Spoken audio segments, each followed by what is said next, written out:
या ancient history का part 4 है। गुप्तकालीन साहित्य। गुप्त काल में साहित्य का स्वर्ण युग कहा जाता है। शूद्रक का लिखा नाटक मृच्छकटिकम या माटी का खिलौना गाड़ी, जिसमें निर्धन ब्राह्मण के साथ वेश्या का प्रेम वर्णित है, प्राचीन नाटकों का सर्वोत्तम कोटि का माना जाता है। मृच्छकटिकम जो है वो शूद्रक का लिखा हुआ एक नाटक है। कालिदास का अभिज्ञान शकुंतलम कालिदास के द्वारा लिखा गया था। विश्व की 100 उत्कृष्टम साहित्य कृतियों में से एक है। इसमें राजा दुष्यंत शकुंतला के प्रेम की कथा चित्रित है, जिनका पुत्र भरत प्रसिद्ध राजा था। जो अभिज्ञान शकुंतलम है उसमें राजा दुष्यंत शकुंतला की प्रेम कथा चित्रित है, जिसमें उसके पुत्र भरत प्रसिद्ध राजा हुआ था, और यह कालिदास के द्वारा लिखा गया था। अभिज्ञान शकुंतलम प्रथम भारतीय रचना है जिनका अनुवाद यूरोपीय भाषा में हुआ है। अभिज्ञान शकुंतलम क्या है? प्रथम भारतीय रचना है जिनका अनुवाद यूरोपीय भाषा में हुआ है। ऐसी दूसरा रचना भागवत गीता है। भारत में गुप्त काल में लिखे नाटकों के विषय में उल्लेखनीय है कि ये सभी नाटक सुखांत हैं। दुखांत नाटक एक भी नहीं है। मतलब कि गुप्त काल में जितने भी नाटक लिखे गए वो सभी सुखी से संबंधित थे, कोई भी दुखी नाटक नहीं लिखा गया था। निम्न वर्गों में लोग भिन्न भिन्न भाषाएं बोलते थे, जबकि उच्च वर्ग संस्कृत बोला करते थे। बुद्ध घोष ने हीनयान धर्म पर प्रसिद्ध ग्रंथ विशुद्धिमग्ग लिखा। जो विशुद्धिमग्ग लिखा वो किसने लिखा है? बुद्ध घोष ने लिखा है। जैन ग्रंथों में आचार्य सिद्धसेन का नया अवतार सबसे प्रसिद्ध है। गुप्त काल के बौद्ध दर्शन पर भी अनेक ग्रंथों की रचना हुई। असंग महायान धर्म का प्रकांड विद्वान था। जो असंग था वो महायान धर्म का प्रखंड विद्वान था। वसुबंध ने अभिधर्म कोश लिखा। इसमें बुद्ध धर्म के मौलिक सिद्धांतों का प्रतिपादन किया गया है। गुप्त काल के विष्णु शर्मा द्वारा लिखित पंचतंत्र, जो कि संस्कृत भाषा में है, को संसार का सर्वाधिक प्रचलित ग्रंथ माना जाता है। बाइबिल के बाद इसका स्थान दूसरा है। इसके 5 भागों में बांटा गया है।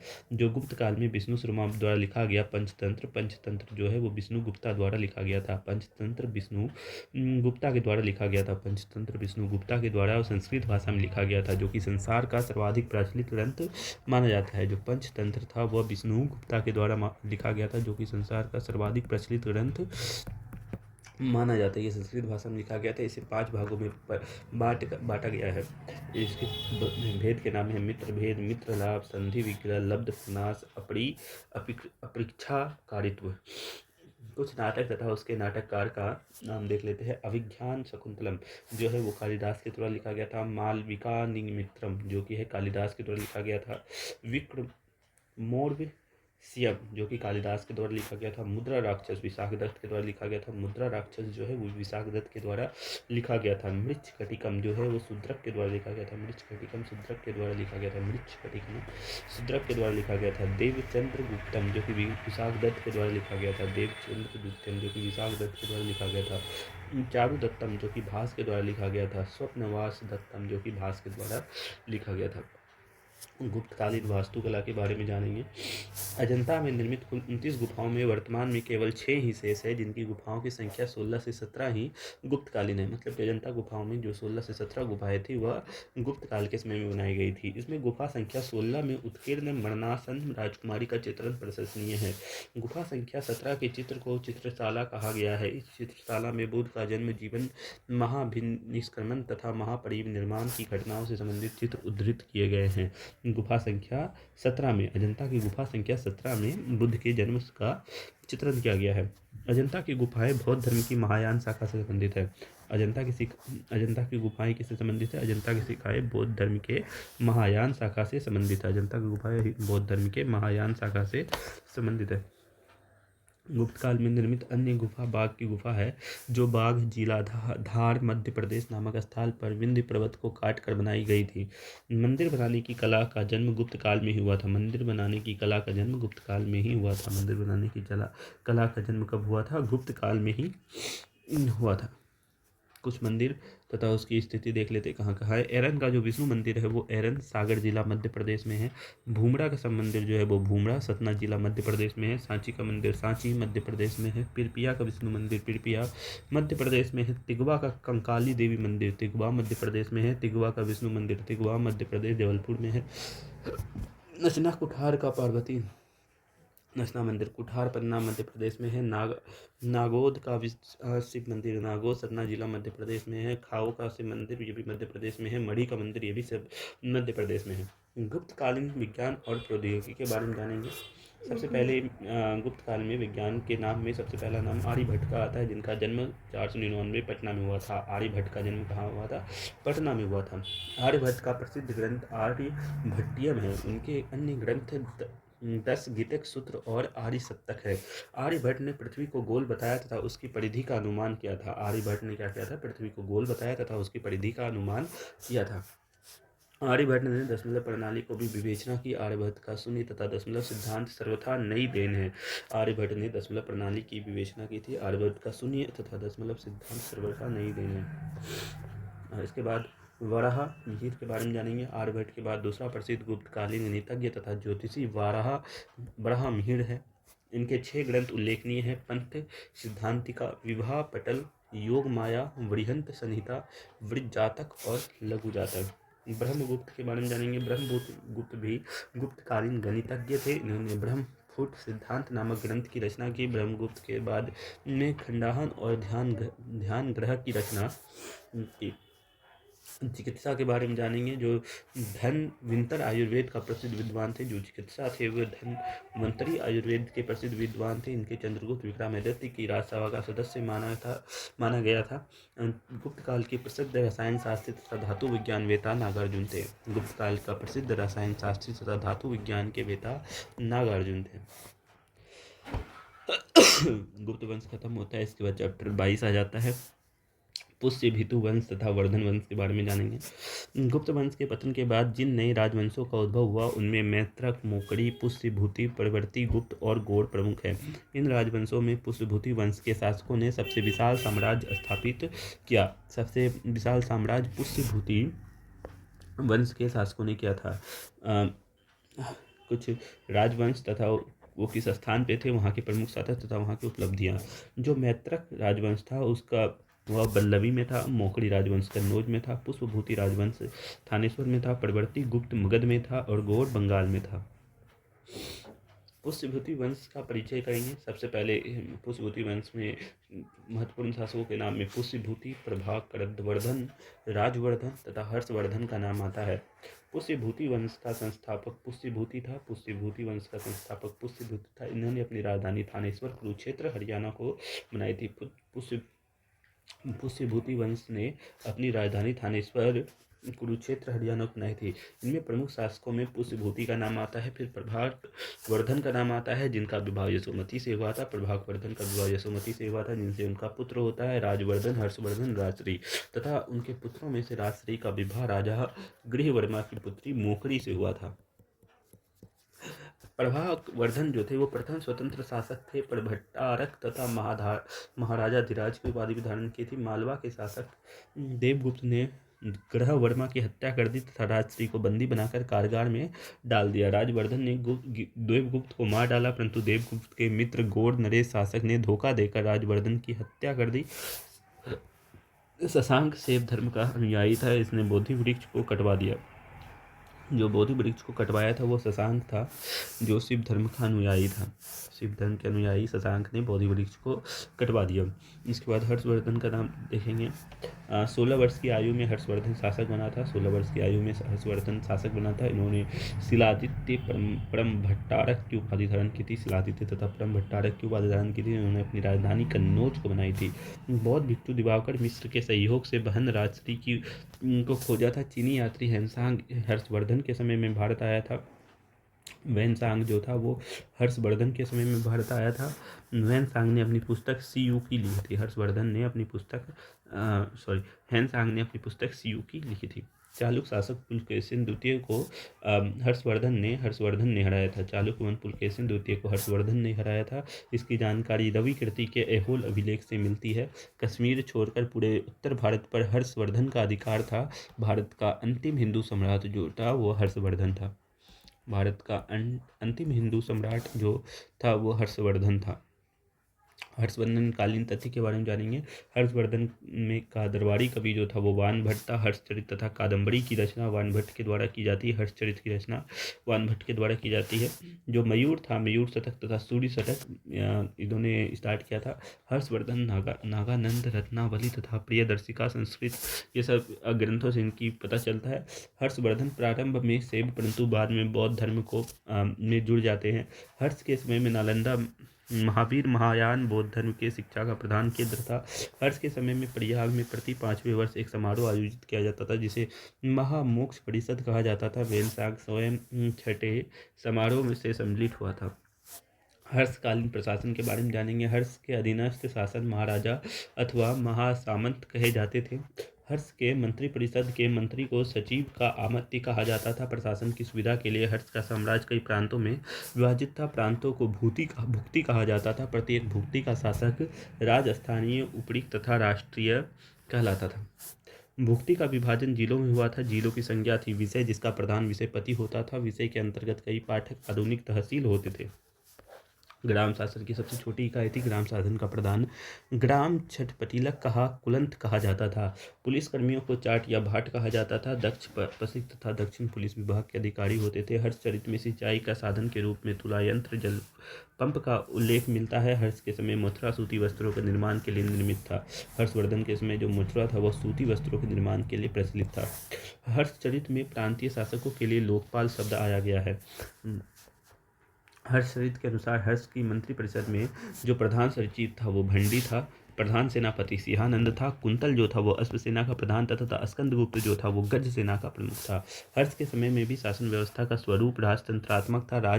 राजा अपनी देवीय उत्पत्ति का विश्वास करता था। हर्ष ने पदाधिकारियों को शासन पत्र सनद के द्वारा जमीनी देने की प्रथा चलाई थी। वेनसांग के अनुसार हर्ष ने कश्मीर से गौतम बुद्ध का दांत लाकर कन्नौज के निकट एक संग्राम में स्थापित किया था। वेनसांग के अनुसार हर्षवर्धन ने कश्मीर से गौतम बुद्ध का दांत लाकर कन्नौज के निकट संग्राम में स्थापित किया था। हर्षवर्धन जो था वो पदाधिकारियों को शासन पत्र सनद के द्वारा जमीन देने की प्रथा चलाई थी। इसके बाद चैप्टर 23 आ जाता है। दक्षिण भारत के प्रमुख शासकों के बारे में जानेंगे। जो दक्षिण भारत था उसके प्रमुख शासकों के बारे में जानेंगे। दक्षिण में सबसे प्रमुख शासकों में पल्लव वंश आता है, चोल वंश आता है, राष्ट्रकूट वंश आता है तथा चालुक्य वंश आता है। चालुक्य वंश फिर कल्याणी, वापतित तथा बेंगी में बढ़ जाता है। जो पल्लव वंश, सबसे पहले दक्षिण भारत के शासकों में पल्लव वंश का नाम देखेंगे। पल्लव वंश में महेंद्रवर्मन प्रथम का नाम आता है। प्रमुख शासक में नरसिंहवर्मन प्रथम, महेंद्रवर्मन द्वितीय, परमेश्वरवर्मन द्वितीय प्रथम, नरसिंहवर्मन द्वितीय और नरवर्मन द्वितीय का नाम आता है। पल्लव वंश का संस्थापक सिंह विष्णु था। पल्लव वंश का संस्थापक सिंह विष्णु था। पल्लव वंश का संस्थापक कौन था? सिंह विष्णु था। राजधानी इन्होंने कांची तमिलनाडु के कांचीपुरम को बनाया था। पल्लव वंश ने अपनी राजधानी कांची तमिलनाडु के कांचीपुरम को बनाया था। पल्लव वंश ने अपनी राजधानी कांची तमिलनाडु में कांचीपुरम को बनाया था। मत विलास प्रहसन की रचना महेंद्रवर्मन ने की थी। मत विलास प्रहसन की रचना महेंद्रवर्मन ने की थी। महेंद्रवर्मन शुरू में जैन मतावलंबी था परंतु बाद में तमिल संत अप्पर के प्रभाव में आकर शैव बन गया था। महाबलीपुरम में एकाश्म मंदिर जिन्हें रथ कहा गया था का निर्माण पल्लव राजा नरसिंहवर्मन प्रथम के द्वारा कराया गया था। वात पिकोंड तथा महामल्ल की उपाधि नरसिंह प्रथम को प्रदान की गई थी। वात पिकोंड तथा महामल्ल की उपाधि किसे प्रदान की गई थी? नरसिंहवर्मन प्रथम को प्रदान की गई थी। इसके शासनकाल में चीनी यात्री हुएनसांग कांची आया था। हुएनसांग किसके शासनकाल में आया था? वर्मन प्रथम के शासनकाल में आया था। परमेश्वर वर्मन प्रथम सेवा अनुयायी था। उनके लोकादित्य, एकमल्ल, राजन्य, अनाथकर्मण, उग्रंथ, गुण भाजन आदि को उपाधि ग्रहण करती थी। इनके मामल्लपुरम में गणेश मंदिर का निर्माण कराया था। अरबों के आक्रमण के समय पल्लवों का शासक नरसिंह द्वितीय था। अरबों के आक्रमण के समय पल्लवों का शासक कौन था? नरसिंहवर्मन द्वितीय था। नरसिंहवर्मन द्वितीय था। अरबों के आक्रमण के समय पल्लवों का शासक नरसिंहवर्मन द्वितीय था। उसने काशी के कैलाशनाथ मंदिर का निर्माण कराया था जिसे राधेश्वरीश्वर मंदिर भी कहा जाता है। राजा सिद्धेश्वर मंदिर का निर्माण नरसिंह द्वितीय ने कराया था। राजा सिद्धेश्वर मंदिर का निर्माण काशी में नरसिंह द्वितीय ने कराया था। राजा सिद्धेश्वर का निर्माण नरसिंह द्वितीय ने कराया था। राजा सिद्धेश्वर मंदिर का निर्माण नरसिंह द्वितीय ने नरसिंहवर्मन द्वितीय ने कराया था। इस मंदिर के निर्माण में द्रविड़ स्थापत्य कला की शुरुआत हुई। महाबलीपुरम में सौर मंदिर का निर्माण भी नरसिंह वर्मन द्वितीय ने कराया था। महाबलीपुरम में सौर मंदिर का निर्माण, महाबलीपुरम में सौर मंदिर का निर्माण भी नरसिंह वर्मन द्वितीय ने कराया था। इसके बाद जानेंगे चोल वंश के बारे में। चोल वंश का जो संस्थापक था वो विजयालय था। इन्होंने अपनी राजधानी विजयालय ने चोल वंश के शासक विजयालय ने अपनी राजधानी तंजौर को बनाया था। तंजावुर का वास्तुकला कुंजर मल्लम राजराज पेरुचंथन थे। चोलों को स्वतंत्र राज आदित्य प्रथम के द्वारा स्थापित किया गया। पल्लवों पर विजय पाने के उपरांत आदित्य प्रथम ने कौंडर राम की उपाधि धारण की।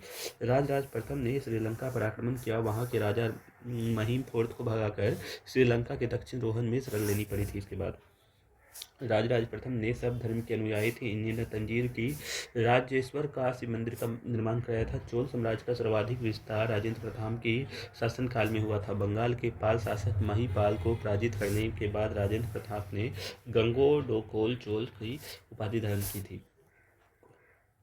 कलोतुंग द्वितीय ने चिदम्बरम मंदिर का स्थित देवेंद्रराज विष्णु की मूर्ति को समुद्र में फेंकवा दिया था। कालांतर में वैष्णव आचार्य रामानुजाचार्य ने उस मूर्ति का पुनरुद्धार किया तथा उसे तिरुपति के मंदिर में प्राण प्रतिष्ठापित किया था। स्थानीय स्वशासन चोल प्रशासन की प्रमुख विशेषता थी। उस सर्वसाधारण लोगों की समीक्षा थी जिसका कार्य होता था सार्वजनिक कल्याण के लिए तालाबों और बगीचों का निर्माण हेतु गांव की भूमि का अधिग्रहण करना। सभा तथा महासभा जो था यह मूलतः अग्रग्रहों तथा ब्राह्मण बस्तियों की सभा थी जिनके सदस्यों को पेरू मक्कल कहा जाता था। जो सभा या महासभा थे वो अग्रहारों तथा ब्राह्मणों की एक सभा थी जिसके सदस्यों को पेरू मक्कलम कहा जाता था। व्यापारियों की सभा को नगरम कहा जाता था। जो व्यापारी थे उनकी जो सभा होती थी उन्हें नगरम कहा जाता था। पर्सी ब्राउन ने तंजौर के वृद्धरेश्वर मंदिर के विमान को भारतीय वास्तुकला का निकट बताया है। चोल कालीन नटराज प्रतिमा का चोल कला का संस्कृति सार का निचोड़ कहा जाता है। चोल कालीन नटराज प्रतिमा को चोल कला का सांस्कृतिक सार का निचोड़ कहा जाता है। जो चोल कालीन नटराज प्रतिमा है उसे चोल कला का निचोड़ कहा जाता है। चोल काल 10वीं शताब्दी का सबसे महत्वपूर्ण बंदरगाह कावेरी पश्चिम था। चोल काल का सबसे प्रमुख बंदरगाह कौन सा था? कावेरी पश्चिम था। चोल काल का सबसे प्रमुख बंदरगाह कावेरी पश्चिम था। विष्णु के उपासक अलवार तथा शिव के उपासक नैनार संत कहलाते थे। उत्तर मेरूर अभिलेख के अनुसार सभा की सदस्यता। इसके बाद राष्ट्रकूट वंश का शासन आता है। राष्ट्रकूट वंश में प्रथम शासक कृष्ण प्रथम, ध्रुव, गोविंद तृतीय, अमोघ वर्ष, कृष्ण द्वितीय, इंद्र तृतीय, कृष्ण तृतीय था। राष्ट्रकूट वंश का संस्थापक दंती दुर्ग था। शुरुआत में वे कर्नाटक में चालुक्य राजाओं के अधीन थे। इनकी राजधानी मनकीर या मानिकखेड़ वर्तमान मालखेड़ सेलापुर के निकट थी। एलोरा का प्रसिद्ध कैलाश मंदिर का निर्माण कृष्ण प्रथम ने कराया था। एलोरा के कैलाश मंदिर का निर्माण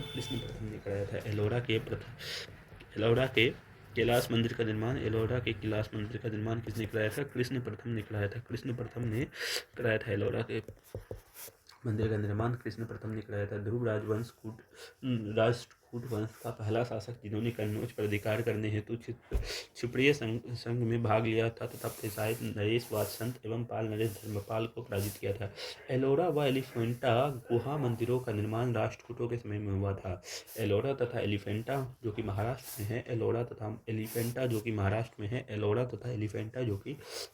में है गुहा मंदिरों का निर्माण जो हुआ था वो राष्ट्रकूटों के समय में हुआ था। एलोरा की 34 शैलकृत गुफाएं, इनमें 1 से 12 तक बौद्धों, 13 से 29 तक हिंदुओं तथा 30 से 40 तक जैनों की गुफाएं हैं। बौद्ध गुफाओं में सबसे प्रसिद्ध विश्वकर्मा गुफा संख्या 10 तथा इनमें एक चैती है। एलोरा की गुफाओं में 15 में विष्णु को नरसिंह अर्थात पुरुष सिंह के रूप में दिखलाया गया है। एलोरा गुफाओं में सर्वप्रथम उल्लेख फ्रांसीसी यात्री थेविनेट ने 17वीं शताब्दी में किया था। राष्ट्रकूट शैव वैष्णव संप्रदाय के साथ साथ जैन धर्म के वो उपासक थे। राष्ट्रकूटों ने अपना सम्मान में मुसलमान व्यापारियों को बसने तथा इस्लाम के प्रचार की स्वीकृति दी थी। राष्ट्रकूटों ने अपने राज्य में मुसलमान व्यापारियों तथा बसने को इस्लाम के लिए स्वीकृति दी थी। इसके बाद चालुक्य वंश के बारे में जानेंगे। चालुक्य वंश में कुछ महान शासकों के नाम चालुक्य वंश में सबसे पहले कल्याणी के बारे में जानेंगे। कल्याणी ने चालुक्य वंश की स्थापना तेलव द्वितीय ने की थी। कल्याणी के चालुक्य वंश की स्थापना किसने की थी? तेलव द्वितीय की थी। चालुक्य वंश की स्थापना तेलव द्वितीय ने की थी। चालुक्य वंश की राजधानी मानीखेड़ था। चालुक्य वंश की राजधानी क्या था? मानीखेड़ था। चालुक्य वंश की राजधानी मानीखेड़ था। सोमेश्वर प्रथम ने मानीखेड़ से राजधानी हटाकर कल्याणी कर्नाटक को बनाया। इस वंश का सबसे प्रतापी राजा विक्रमादित्य सिक्स था। विल्हन तथा विज्ञानेश्वर विक्रमादित्य सिक्स के दरबार में ही रहते थे। मिक्ता छड़ा हिंदू विधि ग्रंथ याज्ञवल्क्य की स्मृति पर व्याख्या नामक ग्रंथ की रचना महान विधि वेत्ता विज्ञानेश्वर ने की थी। विक्रमादित्य देवचरित की रचना विल्हन ने की थी। इसमें विक्रमादित्य सिक्स को जीवन पर प्रकाश डाला गया है। इसके बाद वातापी के बारे में जानेंगे। जयसिंह ने वातापी के चालुक्य वंश की स्थापना की थी। जयसिंह के वातापी ने चालुक्य वंश की स्थापना की थी। इन्होंने अपनी राजधानी वातापी बीजापुर के निकट बनाई थी। पुलकेशिन द्वितीय ने हर्षवर्धन को हराकर परमेश्वर की उपाधि धारण की थी। पुलकेशिन द्वितीय ने किसको हराया था? हर्षवर्धन को हराकर परमेश्वर की उपाधि धारण की थी। पुलकेशिन द्वितीय ने हर्षवर्धन को हराकर परमेश्वर की उपाधि धारण की थी। इन्होंने दक्षिणापथेश्वर की उपाधि भी धारण की थी। दक्षिणापथेश्वर के नाम से किन्हें जाना जाता है? पुलकेशिन द्वितीय को जाना जाता है। दक्षिणापथेश्वर के नाम से पुलकेशिन द्वितीय को जाना जाता है। पल्लव वंशी शासक नरसिंह वर्मन प्रथम ने पुलकेशिन द्वितीय को लगभग 642 में परास्त किया तथा उसकी राजधानी बदामी पर अधिकार कर लिया। संभवतः इस युद्ध में पुलकेशिन द्वितीय मारा गया। इस विजय के बाद नरसिंह वर्मन ने वातापिकोर की उपाधि धारण की थी। जब नरसिंह वर्मन ने पुलकेशिन द्वितीय को मारा था तो उन्होंने वातापिकोर की उपाधि धारण की थी। इसके बाद पढ़ेंगे सीमावर्ती राजवंशों की अभ्युदय। कुछ सीमावर्ती राज्य भी उस समय हुए थे, उनके बारे में देखते हैं। पाल वंश का संस्थापक गोपाल था। पाल वंश का संस्थापक कौन था? गोपाल था। इस वंश की राजधानी मुंगेर थी। पाल शासक बौद्ध धर्म के अनुयायी थे। जो पाल धर्म था वो बौद्ध धर्म के अनुयायी था। गोपाल आनंदपुरी विश्वविद्यालय की स्थापना की थी। आनंदपुरी विश्वविद्यालय की स्थापना गोपाल ने की थी। औदंतपुरी विश्वविद्यालय की स्थापना गोपाल ने की थी। पाल वंश का सबसे महान शासक धर्मपाल था। पाल वंश का सबसे महान शासक धर्मपाल था, जिसने विक्रमशिला विश्वविद्यालय की स्थापना की थी। विक्रमशिला विश्वविद्यालय की स्थापना धर्मपाल ने की थी। विक्रमशिला विश्वविद्यालय की स्थापना धर्मपाल ने की थी। कन्नौज के लिए त्रिपक्षीय संघर्ष पाल वंश, गुर्जर प्रतिहार वंश तथा राष्ट्रकूट वंश के बीच हुआ था। इसमें पाल वंश की ओर से सर्वप्रथम धर्मपाल शामिल हुआ था। इसके बाद सेन वंश के बारे में जानेंगे। सेन वंश की स्थापना सामंत सेन ने राढ़ में की थी। सेन वंश की स्थापना सामंत सेन ने राढ़ में की थी। इन्होंने अपनी राजधानी नदिया लखनौती को बनाया था। सेन वंश के प्रमुख शासक विजय सेन, वल्लाल तथा सेन एवं लक्ष्मण सेन थे। दान सागर एवं अद्भुत सागर नामक ग्रंथ की रचना सैन्य शासक बलाल सेन ने की थी। अद्भुत सागर को लक्ष्मण सेन ने पूर्ण रूप से दिया था। लक्ष्मण सेन की राज्यसभा में गीता गोविंद का लेखक जयदेव, पवनदूत के लेखक धोई तथा ब्राह्मण सर्वस्व का लेखक हलायुद्ध रहते थे। इसके बाद चैप्टर 25 आ जाता है। राजपूत राजवंशों की उत्पत्ति के बारे में पढ़ेंगे। गुर्जर प्रतिहार वंश। मालवा के शासक नागभट्ट प्रथम गुर्जर प्रतिहार वंश का संस्थापक था। गुर्जर प्रतिहार वंश का संस्थापक जो था वो नागभट्ट प्रथम था। गुर्जर प्रतिहार वंश का संस्थापक नागभट्ट प्रथम था। नागभट्ट द्वितीय को राष्ट्रकूट सम्राट गोविंद थर्ड ने हराया था। प्रतिहार वंश का सर्वाधिक शक्तिशाली एवं प्रतापी राजा मिहिर भोज था। प्रतिहार वंश का सबसे प्रतापी राजा कौन था? मिहिर भोज था। मिहिर भोज ने अपनी राजधानी कन्नौज को बनाई थी। वह विष्णु भक्त था तथा उसने विष्णु के सम्मान में आदिवरा की उपाधि धारण की थी। राजशेखर प्रतिहार राजक महेंद्रपाल के दरबार में रहते थे। इस वंश का अंतिम शासक जो था वो यशपाल था। प्रतिहार वंश का अंतिम शासक जो था वो यशपाल था। गढ़वाल जो कि राठौड़ वंश का शासक जो था वो गढ़वाल था। गढ़वाल वंश का संस्थापक चंद्रदेव था। इन्होंने अपनी राजधानी वाराणसी को बनाई थी। पृथ्वीराज तृतीय ने स्वयंवर से जयचंद्र